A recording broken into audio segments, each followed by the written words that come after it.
All right, everybody. Welcome to an impromptu podcast of Bootsy, Greencast. I'm your host, Owen Hunt. I am locked up in my bunker with a ton of supplies and some people from Australia. So this is going to get real nasty. I just want to say to everybody that everything's going to be fine. I want to kind of address some ways that people sort of think regarding transurfing and reality and how those two things commingle, because I think there's a little bit of confusion about that. And honestly, I'm going to make some new videos too, and I'm going to start using a little bit of my own vernacular as I'm describing some of these concepts, because, you know, these are things that need to be clarified. And honestly, there's a lot of room for adding, subtracting, reality, what it is that you see in your reality, and what you believe about your reality is absolutely reflected. What the thinker thinks, the prover proves, is what Robert Anton Wilson famously said, and I love that. The world is a mirror. Our most important desire, or our most important goal as human beings, this is totally subconscious, but it's just to be right. You want to prove yourself right no matter what, and you will endure anything that gets in your way that says otherwise, that you're not right. So confirmation bias all the time. You live in a subjective reality that is part of the reality of the entire collective conscious or reality, or as Vadim says it in his book, everyone has their own layer of reality. And this is what I want to address, because people think this simplistic sort of idea about, whatever I believe is true within objective reality. Look, if you believe you can fly, I don't suggest trying to take off from anywhere other than the ground, okay? Bad idea. Just because you believe that doesn't make it true. You can't overcome the laws of physics. You can't overcome the laws in the third dimensional realm. You can't do that. Natural laws, any of the stuff that's in the Kabbalion, all those laws, all the stuff that Vadim talks about, all the New Age stuff that's true principle, you can't outsmart that. You can't just convince yourself. You can't lie to yourself and live in a different reality altogether. Like, I'm transurfing wrong because I just wound up in this coronavirus frenzy, and everybody's freaking out. And the more people panic, the worse it gets. And it just continues to build on itself. And that is the reality that's being created. So there is more or less an objective reality that we can't, as an individual, grasp, because we just can't. There's just so much information. We can only, be a part of so much of it. We can only see a certain slice of reality, if you will, Like, I have my own, and that contributes to the overall collective reality, or the more objective reality, right? A schizophrenic person, they experience everything that they're experiencing in their own reality, but they're disconnected from objective reality. They're not acknowledging the principles that are governing natural law that's happening all around us all the time, whether you agree or disagree. Now, we always want to be proven right. Always. You want to be right. So you will suffer. You will be depressed. You will hate life just to feel like you're right.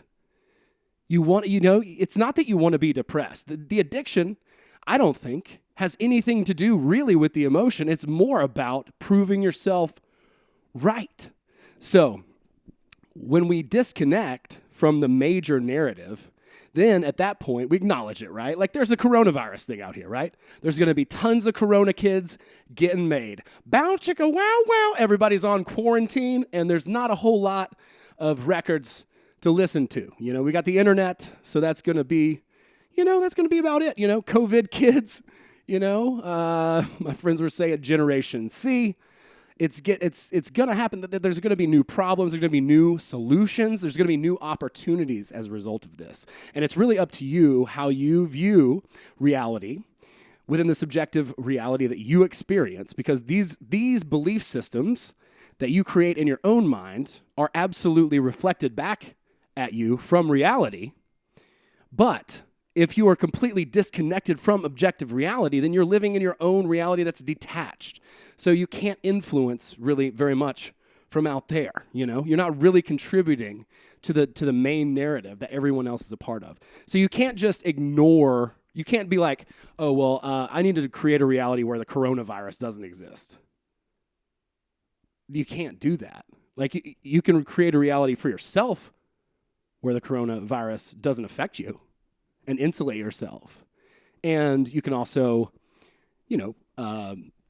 influence the narrative of reality in a way that's not forceful, but powerful, in a way that's loving and joyous and fun and funny, and make people laugh and relax and know that no matter what, we're all going to die anyway, you know? Kobe only made it to 42, you know? It's going to happen. Don't fear that, you know? The fear, the panic, that's the problem with this kind of stuff. When the Great Depression happened, it wasn't because the market went down. It's because of how everyone reacted to the market going down. So they continued to re-emphasize this reality of doom and gloom. And they wanted to be right, so they continued to prove themselves right, and things got worse and worse and worse and worse. It is this idea, this pendulum, if you will, of the coronavirus, this idea that is a energetic information structure that has influence and sway over people's minds, that grows the more we either hate it or pay attention to it in whatever way, love it, whatever it is, acknowledge it is fine, but then you'd stop contributing to that idea. You don't ignore it out of existence, and this is another thing, too, that I really want to talk about. I'm going to make some YouTube videos, too, as soon as I can. I've been on a project, working, and I've had this podcast just kind of coming out, and it's going to continue to come out, as it's been scheduled. I've got some really cool guests, but, we're in a state of emergency, for God's sake, which is actually not as bad. It's not as bad as what I expected. I watched that whole thing today, and I was like, what's this going to be? And basically, it's just a way to accommodate people here in the States who need medical attention, or at least that's what they said on TV. I could go for probably hours and speculate theories, which would be irrelevant anyway. But I say all that to say that we are all contributing to this reality that we live in. The more we take the bait of panic or worry or, frantic fear, the worse things will get. Because our own subjective realities and ourselves convincing ourselves over and over that we're right and we know. And you do. You are right. And you do know. There's all those sayings like those who can't, won't. And it's so true because you're never going to take the initiative, if you don't believe that you can do it. So actively changing your belief systems in a subjective way is very healthy. And that can lead to transurfing reality, if you will, if you want to call it that. In a corona-filled outbreak epidemic that's just gone bananas, you can still transurf the fuck out of that reality, but that reality is not going to change because you ignore it out of existence. That's not how it works. There's a fusion here between your subjective reality and the world that is being co-created by every inhabitant. The mindless people who are taking the bait, who are being fearful and panicky. If you jump on that bandwagon, guess what? You're contributing to the problem. You're making it worse. If you are on the other side of things, so to speak, and, contributing some love, some joy, some humor, and not getting carried away or swept up in this, because I feel like if there is a power structure out there, then that's exactly playing into the game, right? It would be problem, reaction, solution, and you create chaos and make order out of it. This is not anything new. It's Machiavellian. It's old as fuck. It's a tale as old as time, So I'm saying, don't buy into that. Don't take the bait. Create what you can that's positive, that's impactful, that's fun, that adds something to the world. What are you putting into the world, right? And I'm not, I know I might sound preachy today. My energy is a little bit, I don't know, I don't want to say manic, but it's a little bit, jumpy. I've just been talking a lot, and but I say all that to say, Stream of Consciousness podcast that was all scripted. This is I wrote all this out, and it's been in me for a long time, and I edited it pretty hard when I sat down to type it out. I'm saying, listen, your reality and reality itself are both working together. It's not one or the other. It's not. I want to really address that because I feel like that's something that folks have sort of taken out of maybe misunderstood a little bit. Okay, the fact that this thing is happening in the news and all this propaganda and these ideas, and whether or not it's there's an agenda behind it, doesn't matter. The point is you acknowledge it for what it is. Yes, this is a thing. It's a thing in reality, right? We're not deluded, but also we step away from it, create a new game, not getting swept up in the hysteria of it or the fear or any of it, really.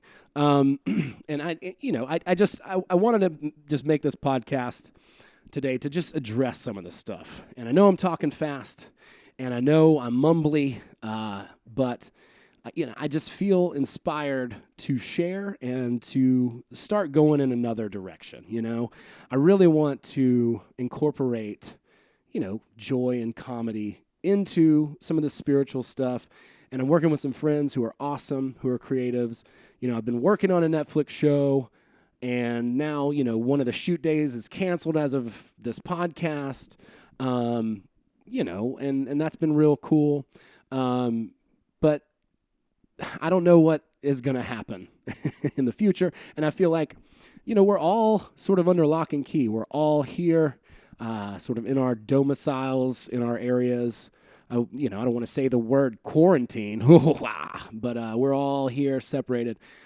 Trying to keep the spread of this at a minimum, and that's, I think very wise. I think we should all be as prepared as we possibly can be, but also hopeful and optimistic, and just knowing that the way we react to things is everything. That is the pendulum trying to hook you. That is, the Hegelian dialectic. That is the expected response, stimulus response, that binary, in a bad way, not in a sexual way, but that 1 or 0 fear, fight, or flight reaction, right? That's what we want to see past, right? Like, that's why you do spiritual work, so you can have a higher perspective, right? And you can see things for what they are, be above it, so to speak, right? To ascend it, right? If you want to do it in the woo-woo sense, to ascend it. Like, yes, I acknowledge this, right? This is how I quit smoking, right? I never thought I would ever quit smoking, ever in my life. I was so addicted to cigarettes that I would smoke 2 packs a fucking day. I would smoke and smoke and smoke like a chimney that wasn't stopping, like a Chattanooga choo-choo. I was crushing smokes. So many cigarettes. So many, and I never thought I would quit. But when I acknowledged what it was, and then just simply took a step in another direction, and believed that I could quit, and I had a catalyst, I had some help from the universe. Your world will take care of you, and there is an opportunity in every crisis. This is what the bankers know, When the biggest wealth transfers are going on, it's always in times of crisis. It's always when there's a stock market. They can't wait for the next stock market crash so they can buy shit for pennies on the dollar. Put yourself in that position. Find the advantage. There can be an advantage in any situation. There's also a detriment or a disadvantage or whatever. What do you choose to focus on? That's what you're adding to the collective conscious, right? Enough of us think a certain way, we agree on something, guess what? There's no changing that. You can't fight that. Enough people agreeing, enough people moving in a direction. That's what real change is. There's no protesting, there's no shooting anybody or looting or hurting anybody or damaging property or any of that. None of that is even necessary. It's a choice. It's just a decision that we say, look, we're going to move in this direction. Very consciously, very cognitively, understanding all the situation and all the stuff that's going on with that situation, navigating that, being realistic about it. That's not unhealthy, right? Like I feel like so many like spiritual people are teaching delusion. Delusion. That's not healthy. Ignoring your shadow out of existence. And I'm going to make a YouTube video on this for sure.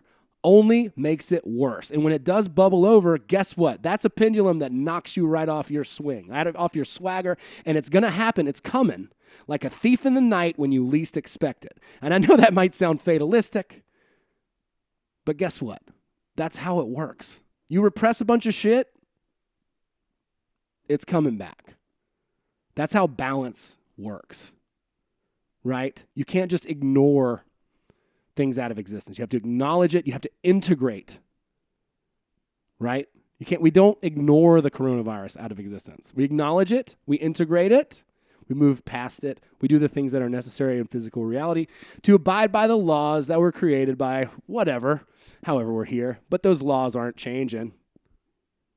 You know, those are not rules. They're laws.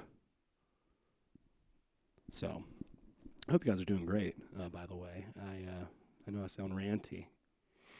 But I'm on one, I guess, today. Again, here we go. I just wanted to make a quick update, guys. I love all you who listen to the show, and I really appreciate it. I've been terribly negligent of my people on Patreon, and I just want to publicly apologize to you about that. I need to do better. I've just been really busy, and that's no excuse. I know it's not, but I'm going to do better. This is, there's not going to be a whole lot, I don't think, going on travel-wise. Then again, I mean, gas is under $2 now. You can fly down to Puerto Rico, have a daiquiri and fly back the same afternoon for like $60, Flights to Italy. Oof. Shouldn't have done that one. That was a bad joke. But anyway, crazy shit. And that's okay. It's okay to acknowledge that shit is crazy. Just don't get caught up in the fear and the anxiety and the worry and the stuff. And I'm telling myself this just as much. But, I was thinking about today, I ran out of gas. And ran out of gas. I'm coming up here to meet a friend. It was actually yesterday. It wasn't today. But run out of gas on 316. If you guys know where that is, it's between Atlanta and Athens. It's a 4-lane highway total. And people just zip down that thing, man. So I'm sitting at a light, and all of a sudden my car won't start. And I'm like, oh, shit. And I'm supposed to meet a friend, and now I'm going to be late. I got other friends here I'm trying to meet, too. And so, could have been real stressed out. I'm in the middle of an intersection, basically, running out of gas. People are honking their horns. They're all mad at me. So I could have definitely reacted to that situation.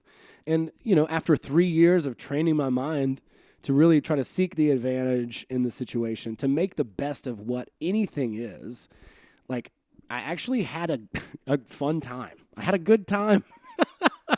And all this, like, getting to know yourself, you're going to find out that you are a fun person. You might wind up partying with yourself until 4, 5, 6 in the morning because you're so much fun. If you can just allow yourself to be the person that you are. It's like I'm stuck in this car and people are, that sound when they zip by you. And I'm like, oh, God, somebody could just crush me. They could just run right into me, a semi I could not see, and just crush me. And that totally could have happened. After a while, a cop came up, which made me very uneasy, but at the same time, it was welcomed help. And she pushed me with her car off out of the middle of the road. And I'd called AAA. Because I do have a AAA card, and I think that's a wise investment. I mean, they're not sponsoring this, but usually I'm very happy. I've had some really good experiences with the AAA coverage myself. Like one time I've been a rim. I've had some. And if you're in trouble, I don't know. It was going to take them 90 minutes though to get there. So this particular experience, not that great. Not that great because it was in Winder, Georgia, in the middle of Bumble fuck. I mean, that nobody's even heard of Bumble in Winder, Georgia yet. It hasn't made its way there. It's behind the times. It's in the middle of nowhere, so I'm stuck in there. Anyway, cop pushes me over, and then I'm like, well, 90 minutes. I'm just going to walk to a gas station. So I did. I walked to a gas station, and I got really sweaty, and that was funny. I laughed a lot because I'm in jeans running, you know. And then I got a gas can and some gas, and then I talked to this guy who was a land surveyor. He's very nice. I'm trying to remember his name. I can't remember it. Oh, well. He was very nice. I'm sure I'll hopefully run into him again. But anyway, he jumped the car off. He couldn't, drive me in his car, so I had to, run and meet him there, so we got even more sweaty. But we made friends and chatted and made some jokes and stuff. And I actually, when it first happened, I was like, this sucks, you know? This just sucks. Who wants to be running out of gas at an intersection on a busy highway, you know, and people are mad and you're in the way and you can't move your car? Nobody. That sucks. But, you know, I made the most out of it. I had fun, as much fun as I could in that situation instead of beating myself up. This is the first time I've ever run out of gas, by the way. It's never happened to me before. The gas gauge on my truck is actually broken, which is part of the reason why. Now, I should have known, of course, that I should have filled that gas tank up and that I wouldn't quite make it. I didn't time it. I didn't use my odometer. There are lessons to be learned. But even in that situation, I didn't let it get the better of me. I didn't get super upset and freak out and panic, which probably would have attracted a more negative event to happen. Other than, you know, maybe then a semi does brush up or something worse happens. I don't know if that is true or not necessarily, but it could. I think it's more likely to. Right? So instead, you know, you keep your wits about you as much as possible. And in time of over and over and over again, you can train yourself to try to really just be at ease in whatever situation it is. Freaking out is never going to help you. Maxwell Maltz talks about if you can't be relaxed, you can't be effective. Period. There are things you can do too, like rhythmic breathing and stuff like that can be very helpful for bringing your heart rate to a steady. It doesn't matter what your heart rate is at, right? If your heart rate's at 100, that's fine as long as it's not sporadic. The more rhythmic it is, the more calm you are. So if you're running around on a soccer field and you're a professional soccer player, you got ice bloods in your veins, but your heart's still pumping out of your chest, it's going at a very consistent rate. And therefore, you're in a much calmer headspace. So these two things are actually related. So there's a breath trainer you can get, which I use sometimes. I like to use it before I do stand-up comedy, actually, because it kind of calms my nerves a little bit before I go on stage. It's called the Breathe Plus app, and that thing's kind of cool for that. But through training and time, you know, you can make a really you can take advantage in a good way, in a positive way, not manipulative or any of that, but you can take advantage of the situation that's potentially negative. And my gas station story, it's kind of stupid. Who cares? I made it to Athens, long story short. I made it to Athens right before my friend. We had a great time. I saw my other friends. We're having a great time. Everything's fine. I could have beat myself up, you know, and just completely ruined my own day. Or, you know, and I'm sure I can do better. There's a lot of room for improvement always. But I just want to share that. That you guys are awesome. Everything's gonna be fine. Wash your hands. Make those babies. I'll be making some more impromptu sort of podcasts, and I'm gonna make some newer videos and talk about some of these concepts. I just want to say, hey, I want to connect and tell you thank you. And love is all there is. Love always wins. There's just no way any other reality is feasible. So, that's all. I don't have a catchphrase for the end of this podcast. But let's see. What can I announce? Everything's canceled. Toilet paper's canceled. All the stand-up shows are no. But I'm going to be making more stuff from the house. I'm going to be putting some podcasts out and then doing some other creative projects. So be on the lookout for that. And please check me out. Follow me on Instagram at Bootsy Greenwood, Patreon, Bootsy Greenwood. Gumroad.com/Bootsy Greenwood. I will have condoms available, $50 a piece, and I don't ship. So you're going to have to track me down.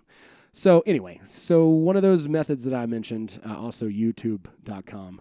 I'm also on youtube.com, which, you know what? I don't like YouTube anymore. I just want to say that. I just want to be honest. I'm sick of YouTube. It's pissing me off because now you can post on it and do stories on it. And I'm like, that's not why I want YouTube. I want to watch conspiracy videos. That's what YouTube's for. Or like how-to videos or whatever people are making out of their house. You know, it's like, it seems to me like now that Facebook's just buying everything and Google, that everything's just basically becoming the same thing. You know, it's like every social media, like Instagram had now the stories from Snapchat, and then now Facebook has the stories, and like now like YouTube has, I don't know. I'm kind of mad at YouTube. Still using it, still posting on there, but there's some other alternatives out there, folks. Check out BitChute when you get a chance. It's not the most advanced, but it is helpful. Also, for internet searches, check out Ecosia.